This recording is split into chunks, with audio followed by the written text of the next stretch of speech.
This is our fourth and final video training session on annual growth planning.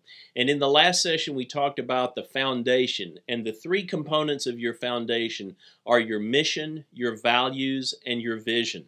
And I hope you've been thinking about that, and I hope you've been writing down some things, particularly around the topic of vision.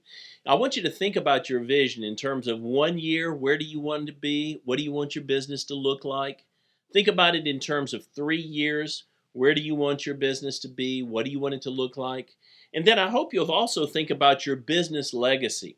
Because your business is in this community or in the world, you're going to make this kind of difference. Think about that. And that's a bigger, more aspirational aspect of vision. But all of that goes into painting the picture of the future.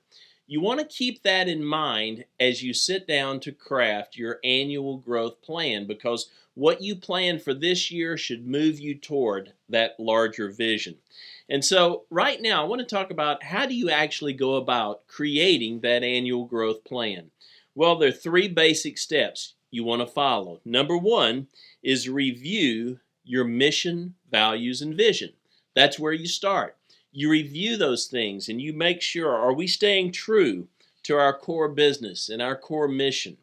Are we in alignment with our core values? And do we have a vision that inspires us and that is worthy of pursuing? So review those things and just let those kind of dwell in your heart and in your mind. And then step two is conduct a SWOT analysis. SWOT is an acronym. It stands for strengths, weaknesses, opportunities, and threats. So strengths and weaknesses have to do with your company, your organization. What are the strengths of your company? Write those things down. What are the weaknesses of your company? Be honest with yourself. Face reality. It's not a perfect company. What's the weak point that you need to be paying attention to? You might involve a small group of your employees or your leadership team to do this SWOT analysis with you. But start there. Your SWOT starts with strengths and weaknesses. That's an internal assessment. And then opportunities and threats have to do with what's external. What's going on in the marketplace? Are there opportunities coming on the horizon in the coming year that you want to be thinking about, or you may want to capitalize on? What are those opportunities? Are there opportunities for you to deliver more value to your customers? Are there opportunities for you to expand your customer base in a unique way? What's going on in the marketplace that could be an opportunity for you? And be positive in your outlook, because many times we see things as problems, and really every problem has an opportunity attached to it. So what are those opportunities? And then the T is for threats. What things could threaten your business? And it could have to do with legislation and politics. It could be something that could happen on a larger scale in the economics or in the economics of your local area. It could be something that might be taking place in your industry. So what are the potential threats that might threaten your company and your growth as a company? That's the SWOT analysis: strengths, weaknesses, opportunities, and threats. And then step three is where you actually want to write the plan. What is that plan? Well, there are three components to that plan. And before I share those with you, let me just say this. As an annual growth plan, you want to keep it simple. If you go online or you read a book on business planning, all of those books and resources will typically talk about a startup plan. And if you're a startup business, you need to do a lot more preparation and a lot more work. You probably need to do more market analysis. You probably need to do a competitive analysis.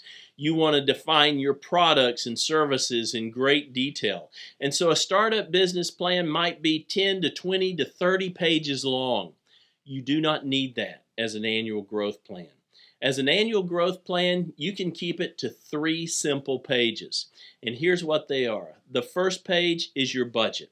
You want to think about, what is my income going to be in the coming year?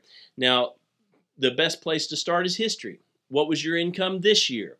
What was it last year? Is it trending in a certain way? And so think about your history. What have we done in terms of income? And then think about what are the new things you're going to do in the coming year to market and sell your products or services. And you might have good reason and good assumptions for saying, we project that our income next year is going to be 10% higher or 20% higher. And so if you've got some good assumptions to build that on, build it. And project out what that income is going to be. And I recommend that you do it by month. What's your income going to be in January, February, March, April? And sometimes people push back and they say, Glenn, I don't know. I don't know what my income's going to be. I don't know what my sales are going to be. I know you don't. You don't have a crystal ball. But you want to be thinking and anticipating so that you can plan. So project it out. Give it your best guess at what your projected income is going to be. And then set up your accounting system. If you use QuickBooks, QuickBooks can do this very easily so that you get a monthly report where you measure actual to projected. And you can show that on a very simple P&L report every month. So project your income and then project your expenses. What do you expect your expenses to be? And you may want to break it down between direct costs and gross profit and then expenses, or however you do it, however it makes sense to you. And if you need some help with that, be sure and get our module on cash flow and the financial aspects of your business. It'll be a big help to you, because every year the first part of your plan should be financial. What's your budget and what are your projections? The second component to a good annual growth plan is a marketing calendar. I hope you work through the training video on marketing and how to put together a marketing plan. There's some great resources there for you. But as part of your annual growth plan, you want to map out that calendar. What are you going to do to market your business each month or each quarter of the year? And then lay it out so that you can look at the whole year in one glance and get a feel for what you're going to do. That helps you budget and it helps you be consistent in your marketing activity. And that's the second component. And then the third component is what I call operational improvement goals. And you want to think about all the operational areas of your business. Think about, marketing. Are there things we want to do to improve our marketing? Think about sales. Are there things we want to do to improve our sales? Don't just set sales goals for a certain amount of increase. Set sales goals around activity and training, things you're going to do to make a difference in your sales production and sales performance. Think about your customer service. Do we need to set some goals here for customer service? Think about fulfillment and delivery process of your products or services. Think about your back office functions, your admin and your HR and those things. Those are your operational improvement areas. And I want you to think about what are some goals we can set this year to really pursue excellence and make a difference in improving our business.